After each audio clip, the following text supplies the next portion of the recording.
سلطان محمود غزنوی نے اس سلسلے میں نو بن منصور سے شکایت کی تو جواب ملا کہ بلخ اور ہرات میں اس کی امارت کو سامانی اور دربار مسلم سمجھا جاتا ہے، تاہم بختوزن ایک پرانا نمک خوار ہے، اس لیے اسے اب جواب نہیں دیا جا سکتا۔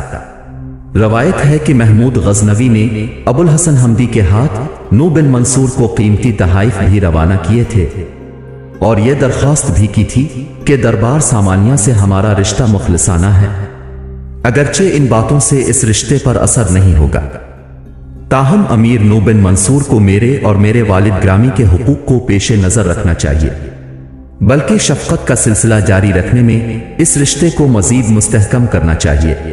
نو بن منصور کے رویے کی کوئی معقول وجہ سمجھ میں نہیں آتی، لیکن اس نے اس خط کا کوئی جواب نہیں دیا اور قاصد کو بھی انعام و اکرام کا لالچ دے کر روک لیا۔ اس دور ان میں ایک اور واقعہ بھی پیش آیا جس نے حالات کو خاصا ناخوشگوار بنا دیا۔ کہا جاتا ہے کہ کسی ضروری کام کی وجہ سے محمود کو انہی دنوں نیشاپور کا سفر کرنا پڑا۔ محمود کے اس سفر کو بختوزن نے کچھ غلط انداز میں لیا۔ وہ سمجھا کہ محمود شاید اس پر حملہ کرنے آ رہا ہے، وہ خود مقابلہ کرنے کی ہمت نہیں رکھتا تھا، اس لیے خراسان سے بھاگا اور سیدھا نو بن منصور کے پاس پہنچا اور اسے یہ غلط اطلاع دی کہ محمود اس پر حملہ کرنے کے لیے آیا تھا۔ محمود غزنوی کے کردار اور شخصیت کو سمجھنے کے لیے اس واقعے کو بے حد اہمیت حاصل ہے۔ اس واقعے سے اس کے کردار کا ایک ایسا پہلو سامنے آتا ہے جس سے اس کی شخصیت نمایاں اور ممتاز ہو کر سامنے آتی ہے۔ اس کے بارے میں جو یہ کہا جاتا ہے کہ وہ فتوحات کا دلدہ تھا اور وہ کسی کا لحاظ نہیں رکھتا تھا، اس کی مکمل نفی ہوتی ہے۔ امیر بن منصور کو جب بختوزن نے یہ اطلاع دی تو اس نے فوراً یقین کر لیا، وہ بہت مشتعل ہوا۔ اس نے محمود کو گستاخ قرار دے کر اس کے خلاف کارروائی کرنے کا فیصلہ کر لیا۔ فوجوں کو تیاری کرنے کا حکم دیا گیا اور پھر وہ خود فوج لے کر خراسان کی طرف روانہ ہوا۔ واقعات اور حالات بتاتے ہیں کہ سلطان محمود غزنوی کا ایسا کوئی ارادہ نہ تھا کہ وہ خراسان پر زبردستی قبضہ کرے۔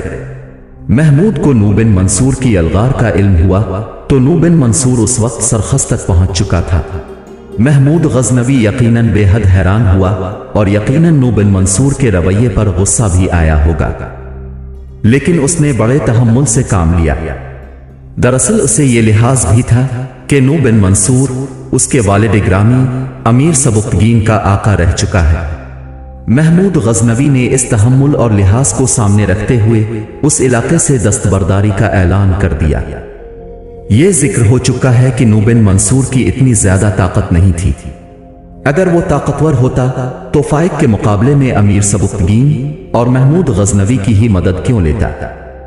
اس کے مخالف امیر فائق کو محمود غزنوی نے زبردست شکست دی تھی، جس کے صلے میں محمود غزنوی کو یہ علاقہ بھی انعام میں دیا گیا تھا اور خطبات اور اعزازات بھی۔ اس وقت بھی جب نو بن منصور اس سے لڑنے کے لیے طیش اور غضب کا شکار ہو کر چلا آیا تھا، وہ محمود غزنوی کے مقابلے بہت کمزور تھا۔ محمود غزنوی چاہتا تو لڑائی میں اسے شکست فاش دے سکتا تھا، مگر اس نے صلح کر لی اور چلا آیا۔ یہاں نو بن منصور کے انجام کا ذکر کرنا ضروری ہے۔ اس نے محمود غزنوی سے بدعہدی کی، یوں وہ محمود غزنوی کی حمایت اور طاقت سے محروم ہو گیا۔ صلح کے بعد جب وہ بخارا کی طرف واپس جا رہا تھا تو نو بن منصور کے پرانے دشمن فائق اور بختوزن نے اس کا فائدہ اٹھایا اور مل کر سازش کی، اور اس سازش کے نتیجے میں اسے گرفتار کر لیا گیا۔ اس کی آنکھوں میں سلائیاں پھروا دی گئی اور اس کے چھوٹے بھائی عبد الملک کو اس کی جگہ تخت پر بٹھا دیا گیا۔ محمود غزنوی کو جب اس کی اطلاع ملی تو اس نے نو بن منصور کی بدعہدی کو دل سے نکال دیا اور پرانے رشتے کو ذہن میں رکھتے ہوئے لشکر کا رخ مرد کی طرف پھیرا۔ وہ بختوزن اور فائق سے نمٹنا چاہتا تھا۔ بختوزن اور فائق کو اطلاع ملی تو انہوں نے بھی مقابلے کی پوری تیاری شروع کر دی۔ دونوں فوجوں کا مقابلہ ہوا اور نتیجہ محمود کے حق میں نکلا۔ فائق نے عبد الملک کو اپنے ساتھ لیا اور بخارا بھاگ گیا۔ بختوزن نیشاپور چلا گیا اور وہاں وہ محمود غزنوی سے مقابلے کی تیاریوں میں مصروف ہو گیا۔ تاریخ عجیب و غریب واقعات سے بھری پڑی ہے۔ انسان کی تقدیر کے سامنے کوئی چیز بھی طاقتور نہیں ہوتی۔ امیر فائق محمود غزنوی سے مقابلے کے لیے فوج بھرتی کر رہا تھا، تیاریوں میں مصروف تھا کہ اچانک قدرت الہی سے اس کا انتقال ہو گیا۔ اس کی موت کے فوری بعد کاشغر کے حاکم ایلک خان نے بخارا کا رخ کیا۔ اس نے عبد الملک کو قتل کر کے 389 ہجری میں سامانی سلطنت کا ہی خاتمہ کر دیا۔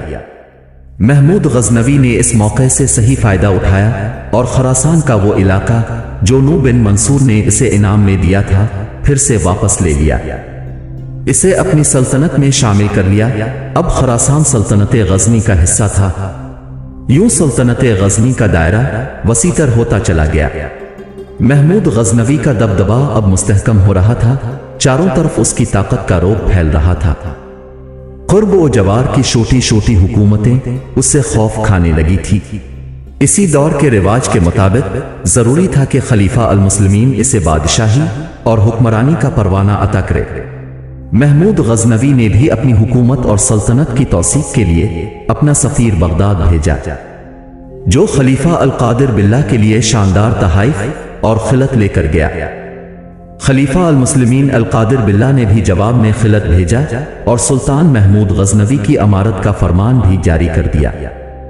390 ہجری وہ سن ہے جب محمود غزنوی نے ہرات پر قبضہ کیا اور سیتان کے حکمران خلف بن احمد کو اپنا خراج گزار بنا لیا۔ یقیناً محمود غزنوی ہر حکمران اور فاتح کی طرح اپنی سلطنت کی وسعت کا خواہاں تھا، تاہم ہم دیکھتے ہیں کہ بہت امور میں اس نے پہل کرنے کی کوشش نہ کی۔ محمود غزنوی کو سامانی حکومت کا جو علاقہ ملا تھا وہ دریائے جیحوں تک تھا۔ دوسری طرف ماورا النہر میں خان قابض تھے، یہ علاقہ اس سے پہلے سامانی حکومت کے ماتحت تھا۔ سامانی حکومت کے خاتمے پر کاشغر کے حکمران ایلک خان نے اس پر قبضہ کر لیا۔ محمود غزنوی نے اس سلسلے میں کسی قسم کی چھیڑ خانی نہیں کی، بلکہ اس نے ایلک خان کو تحائف روانہ کیے تاکہ دوستی استوار ہو سکے۔ ایلک خان والی یہ کاشغر نے خود چھیڑ خانی کا آغاز کیا، اور حیرت ہوتی ہے کہ اس نے ایسا کس موقع پر کیا اور کتنے اہم رشتوں کو نظر انداز کر کے کیا۔ محمود غزنوی نے امام ابو طیب سہل بن سلیمان کو تحائف دے کر ایلک خان کے پاس بھیجا۔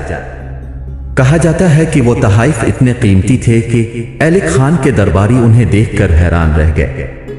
ان کے دلوں پر سلطان محمود غزنوی کی شوکت اور دولت کا بے حد اثر ہوا۔ ایلک خان بھی محمود کے تحائف سے بے حد متاثر ہوا۔ تعلقات بڑھے اور پھر یوں ہوا کہ ایلک خان نے اپنی بیٹی کی شادی سلطان محمود غزنوی سے کر دی۔